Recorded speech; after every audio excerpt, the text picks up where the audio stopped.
아무래도 이제 상위권 주제, 정말 이례적인 행정부 혹은 입법부 권력의 사법부 비판, 이 얘기를 하나하나 만나볼 텐데요. 먼저 오늘 오전에 브리핑을 하고 있는 대통령실의 강유정 대변인입니다. 제가 긴 설명을 드리는 것보다 오늘 오전에 강유정 대변인이 조이대 사퇴론에 대해서 어떻게 생각하는 기자의 질문에 어떤 일련의 과정으로 답변하고 해명했는지를 저희가 영상으로 먼저 꾸며봤습니다.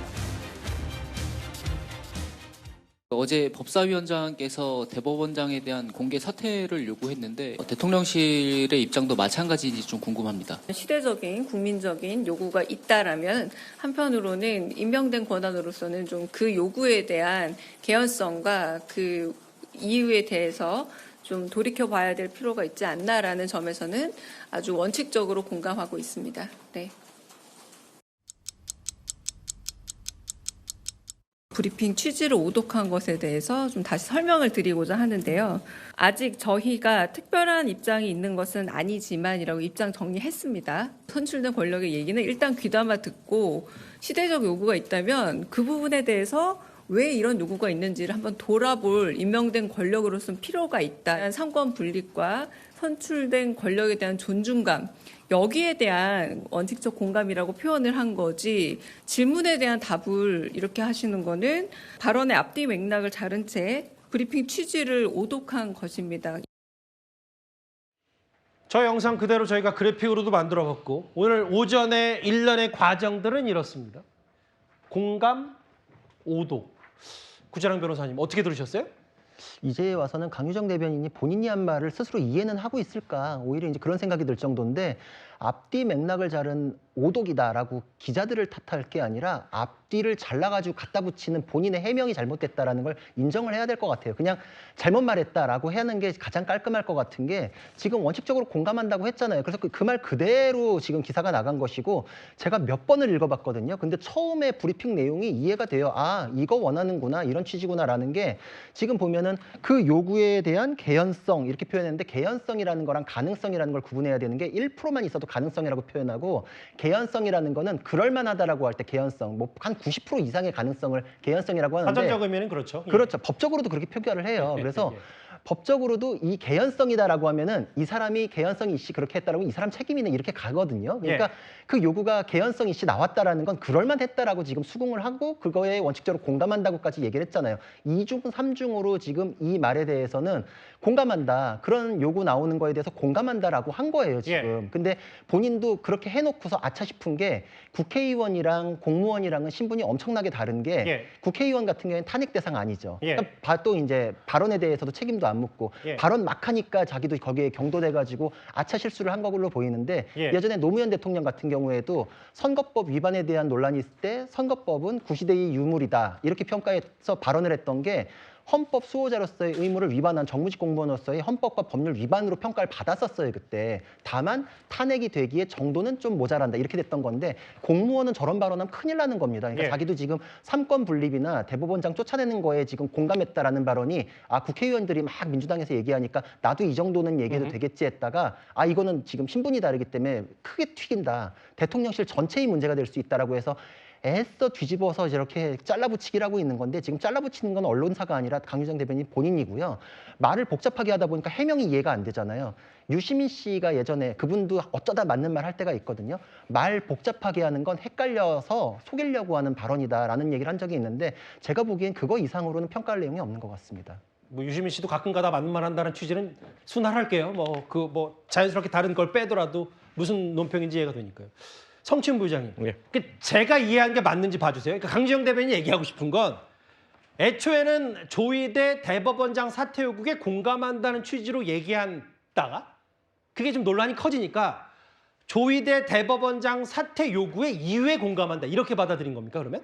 그러니까 지금 강주정 대변인이 말을 바꾼 것이 본인이 원래 처음에 생각했던 것을 잘못 설명했다라고 말을 한 건지 예. 본인은 그 심정은 알 수 없어. 근데 본인이 지금 표명하는 거는 내가 말했던 것이 지금 잘못 전달됐다고 지금 설명하는 오독이라, 그러니까 언론사가 잘못됐다는 취지 얘기를 한 근데 거잖아요. 오독이라고 하기에는 강유정 대변인이 충분한 설명을 하지 못한 걸로 저도 보여집니다. 1차 예. 때 조금 더 설명을 했다면 본인의 이 본심, 이 진심을 좀 더 전달할 수 있었을 텐데 예. 저는 언론사의 책임이라기보다는 뭐 양쪽 모두 글쎄요. 강유정 대변인이 1차적으로 일단 워딩 자체를 좀 충분히 제공하지 못했다는 말씀을 드리고 싶고 예. 그렇게 일단 수정을 한 거잖아요. 본인이 뭐 그 기사가 오독이라고 할 수 있든 아니면 본인의 의사를 제대로 전달하지 못했든 본인의 본심이라 하면 사실 그 충분히 그 입법부에서 나온 의견에 대해서 행정부가 사법부의 그 수장인 대법원장을 사퇴하라는 말에 공감한다고 말하기는 어렵죠. 왜냐면은 아까 뭐 다른 패널들 말씀하셨습니다만 상권 분립의 체제에서 서로를 견제하도록 되어 있기 때문에 입법부의 뭐 구성원 누군가는 사법부의 수장인 대법원장에 대해서 비판의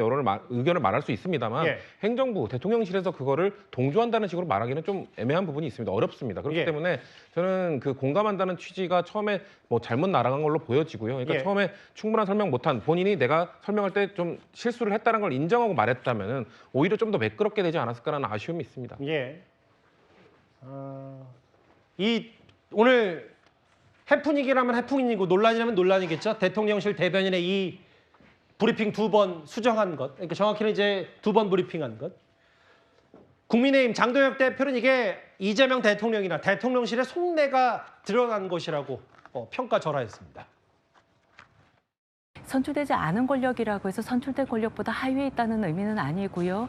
가장 우위에 있는 권력은 헌법 제정 권력자이자 개정 권력자인 주권자인 국민이고 그러한 국민의 의사가 반영된 것이 헌법 조항입니다. 그런 헌법 조항을 무시하는 것이야말로 굉장히 문제다 이렇게 생각이 됩니다. 지금 5개 재판이 중단돼 있는데 내란 특별재판부를 밀어붙이면서 혹시나 이 5개 재판이 다시 재개되지 않을까 하는 우려를 하고 있을 것입니다. 그것이 두렵기 때문에 지금 공범들의 판결을 어떻게든 무죄로 만들기 위해서 조희대 대법원장의 사퇴를 요구하고 있다고 생각합니다. 원칙적으로 공감이 아니라 대통령실에서 가장 원하는 바일 것입니다.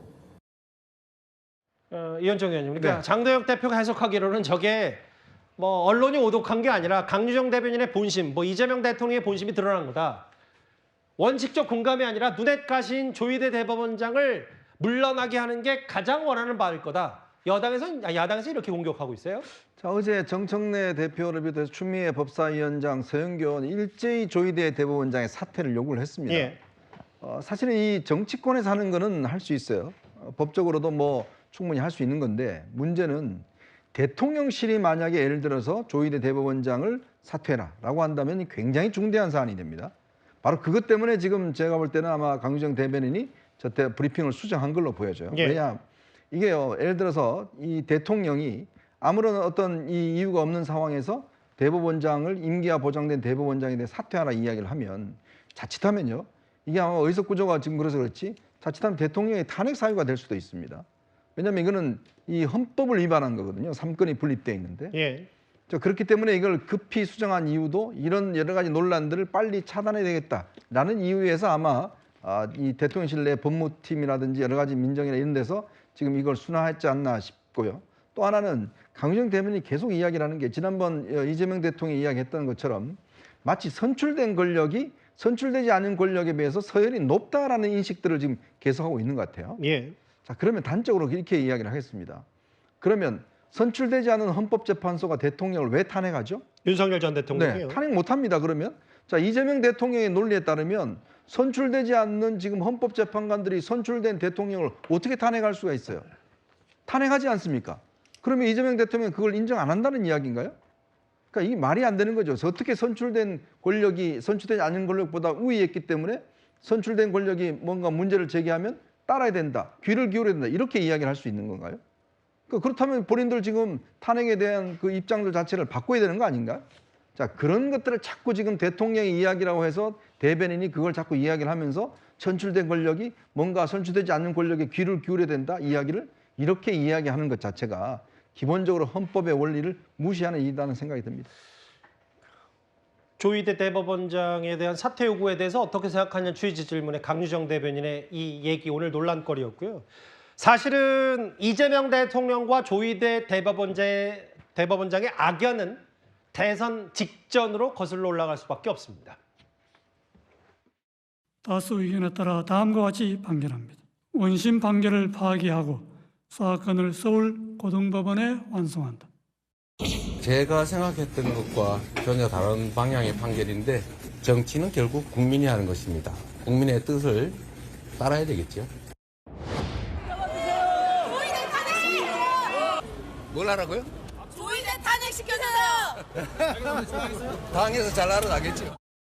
뭐 저야 선출된 후보고 선거는 당과 선대위가 치르는 것이니까 당이 국민의 뜻에 맞게 적이 처리할 것으로 생각합니다. 당시 유죄 취지의 파기환송으로 당시에도 뭐 국민 뜻이 가장 중요하지 않았냐. 지금 생각해봐도 선출된 권력의 의미를 당시 대선 후보였던 이재명 대통령도 많이 과거에 부여했었더라고요. 그럼 이제 뭐 말 그대로 뭐 이재명 대통령으로서 당시 후보였을 때도 본인의 생각은 달랐겠죠. 본인은 결백하다고 생각을 했으니까요. 근데 이제 이 모든 사태, 그러니까 대통령 선거를 직전에 두고 조희대 대법원장과 그리고 대법원에서 유죄 취지 파기 환송으로 이제 대선에 개입했다고 하는 국민들의 지탄이 있는 것이고 또 그 결과 대통령이 이재명 대통령으로 선출이 된 것이죠. 그렇기 때문에 국민의 뜻은 확실히 조희대 대법원장에 대한 어떤 지탄이 있는 거라고 저희는 해석을 할 수가 있을 것 같습니다. 근데 이제 그런 것 같아요. 이제 국민의힘에서는 뭐 탄핵 사유가 된다라고 하는데 뭐 과거 노무현 전 대통령 사례를 비추어 보면 또 그럴 수도 있을 것 같아요. 국민의힘에서는 그렇게. 하지만 말씀드리고 싶은 거는 과거에 노무현 전 대통령에 대한 그렇게 무리한 탄핵 시도가 기각되고 나서 어떤 역풍이 불었는지를 잘 기억하시면 된다. 이런 말씀 드립니다. 알겠습니다. 오늘 강유정 대변인의 이제 오동 얘기로 본인은 조희대 대법원장 사퇴 요구에 공감한다는 게 아니라 사퇴 요구의 배경 그 이유에는 좀 국민 여론을 공감해야 된다는 취지의 얘기. 다소 좀 말은 바로 직권적이지 않는데 오늘 두 차례 브리핑으로 해명과 강유정 대변인이 얘기를 했습니다. 2위였습니다. 1위 가기 전에요. 그럼 지금까지 들은 여러분들의 목소리를 만나보겠습니다. 첫 번째 댓글입니다. 아들 군대 보내는 엄마 마음은 다 똑같다. 그렇죠. 뭐 이게 뭐 재벌이든 뭐 아니든지 간에 그 이지호 군의 해군 입대.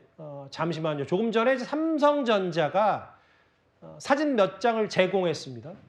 거수경례하는 이주곤의 모습과 머리를 짧게 잘랐습니다. 저게 전문용어로 9mm 머리인데 저 9mm 머리를 하고 청바지에 백팩을 메고 건장한 체구를 자랑하면서 일단 입대하는 모습과 또 사진이 또 있나요? 이 삼성전자가 이렇게 아예 해군 입대 여러 아까 위병소에서 포착된 검은색 미니밴 화면만 이제 언론사를 통해서 공개가 됐었는데 이지호 군의 모습을 조금 전에 삼성전자 측이 아예 사진까지 이제 공개를 했습니다. 이제 39개월 이제 해군으로서 나라를 잘 지켜주길 바랍니다. 이제 또 볼까요? 무질서한 자전거 타기를 도로 위 흉기다. 맞습니다. 예.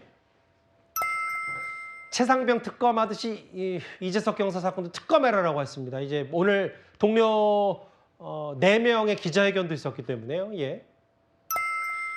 궁금하면 책 읽어보면 되지. 개헌 막은 사람을 왜 강제구인하냐. 한동훈 전 대표 말이 맞고 특검이 틀리다. 이 표현하신 것 같고요. 마지막 보겠습니다. 어제 싸우고 오늘 화해하고 정청래 대표와 김병기 원내대표 뭐 약속되는인가라고 하신 것 같아요. 댓글 5개 모두 감사드립니다.